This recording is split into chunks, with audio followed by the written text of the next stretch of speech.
दिवाळी आटोपली की कार्तिक महिन्यामध्ये वारकऱ्यांना आळंदीचे वेध लागतात. संत ज्ञानेश्वर महाराजांनी याच महिन्यामध्ये आळंदीमध्ये संजीवन समाधी घेतली होती. या संजीवन समाधीचं यंदा 727वं वर्ष आहे. श्री संत ज्ञानेश्वर महाराजांच्या संजीवन समाधीच्या निमित्तानं चैतन्य कबीर महाराज यांनी आळंदीचे महत्त्व सांगितले आहे.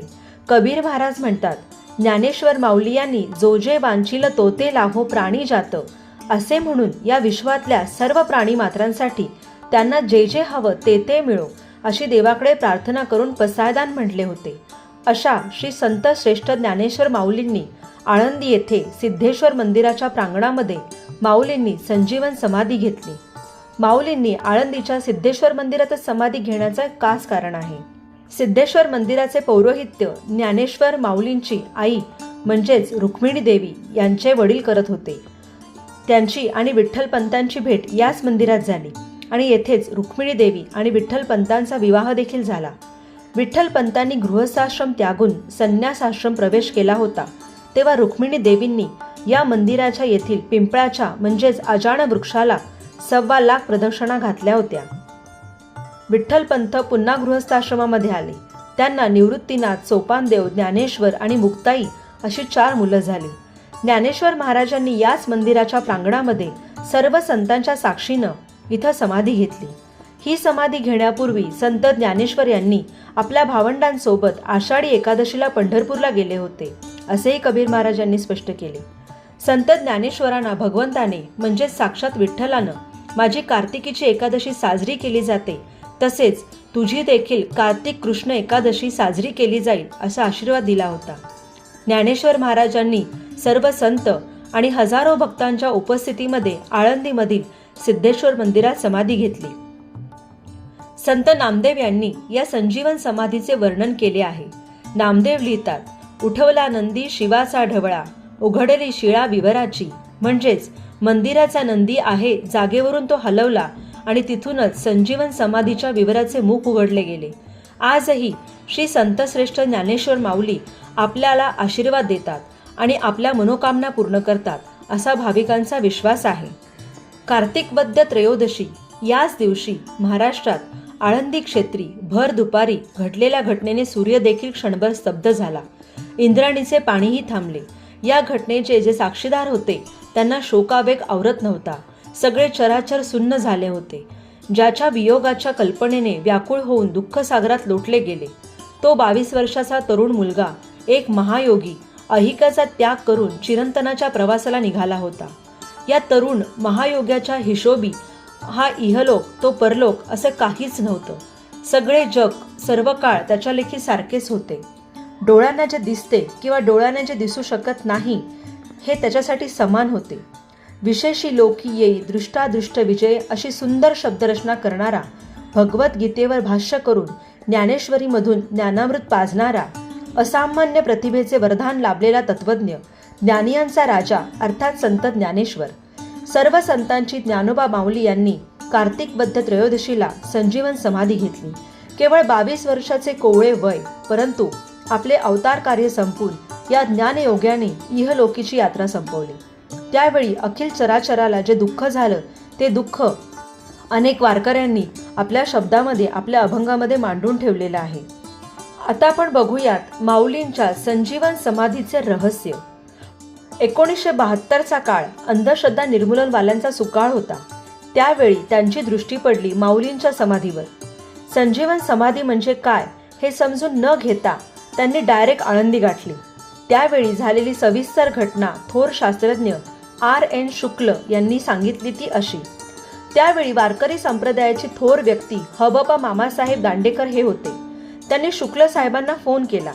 आळंदीची समाधी उखडण्यासाठी काही अंधश्रद्धा निर्मूलनचे लोक येत आहेत. त्यांचे असे म्हणणे आहे की जर संत ज्ञानेश्वरांनी जिवंत समाधी घेतली तर ते शरीर रूपाने जिवंत असतील किंवा त्यांच्या शरीरातील हाडे तरी सापडतील. मामासाहेबांसमोर खूप मोठा प्रश्न पडला होता. यांना रोखायचे कसे? यावेळी शुक्ल साहेब यांनी मामासाहेबांना सांगितले, माऊली पाहून घेतील. दुसरा दिवस उजाडला. सकाळीच 200-250 माणसांचा ट्रक पुण्याहून आळंदीला जाणार आहे असे समजल्यावर त्याच्या अगोदर मामासाहेब दांडेकर व शास्त्रज्ञ शुक्ल साहेब आळंदीला पोहोचले. शुक्ल साहेबांनी सोबत 3 मीटर्स घेतले होते. त्यातला एक होता गिगर म्युलर काउंटर. त्यात एक्स-रे, अल्फा, गॅमा, बीटा नावाचे जे किरण किंवा ऊर्जा असते ते एखाद्या ठिकाणी आहेत की नाही हे शोधून काढू शकतो. ते मीटरवर दाखवले जाते. त्याला गिगर म्युलर स्किंटिलेशन काउंटर हे नाव आहे.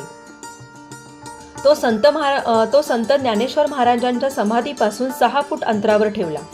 दुसरा मीटर, ज्याला थर्मिस्टर बोलोमीटर म्हणतात, तो घेतला होता. त्याने अल्ट्राव्हायोलेट इन्फ्रारेड आहेत की नाही हे पाहता येते. तोही मीटर समाधीजवळ ठेवला. तिसरा फ्रिक्वेन्सी मीटर, रडार, हा मीटरही त्या ठिकाणी ठेवला गेला. तोपर्यंत अंधश्रद्धावाली मंडळी, डॉक्टर, 2-3 इंग्लिश माणसे घोषणा देतच मंदिरापर्यंत पोहोचली. सर्व जमावाला दाराजवळ मामांनी थांबवले आणि सांगितले, समाधीबद्दल आम्ही जे सांगतो ते प्रयोग करा आणि मग तुमचे काम करा. तोपर्यंत शुक्ल साहेबांनी समाधी झाकण्यासाठी 3 वेष्टने आणली होती. एक जस्ताचे, एक पितळाचे आणि एक लोखंडाचे. शुक्ल साहेब त्या कार्यकर्त्यांना म्हणाले, या ठिकाणी 3 मीटर्स ठेवले आहेत. समाधीवर एक झाकण टाकून मीटरवर काय दिसते ते पाहायचे आहे. तुम्ही पाहाल त्यावेळी आम्ही येथे थांबणार नाही, बाहेर थांबू. त्यांच्यातील 10-12 प्रमुख मंडळी पुढे आली. त्यांना गाभाऱ्यात घेतले आणि त्यांना माहिती देऊन मामा व शुक्ल साहेब गाभाऱ्याबाहेर निघून गेले. आम्ही सांगितल्याप्रमाणे त्यांनी प्रयोग करून पाहिला. लोखंडी, पितळी आणि जस्ताचे आवरण काढल्यावर एकच ठराविक रीडिंग मीटरवर दाखवायचे. आत कोणी नसल्याने काटा हलविण्याचा प्रश्नच नाही. त्या लोकांपैकी कोणी मीटरला हात लावत नव्हते. मग काटा रीडिंग का दाखवत होतं? रीडिंग दाखवणारे चैतन्य स्फुरण स्पंदने कोठून येत होती असा गहन प्रश्न अंधश्रद्धा निर्मूलनांना पडला. यामध्ये कसलाच जादूटोणा, हातचलाखी नव्हती हे त्यांच्याही लक्षात आले. शास्त्रीय भाषेत हे प्रयोग त्यांना करून दाखवल्यावर त्यांच्या लक्षात आले की संजीवन समाधी म्हणजे काय.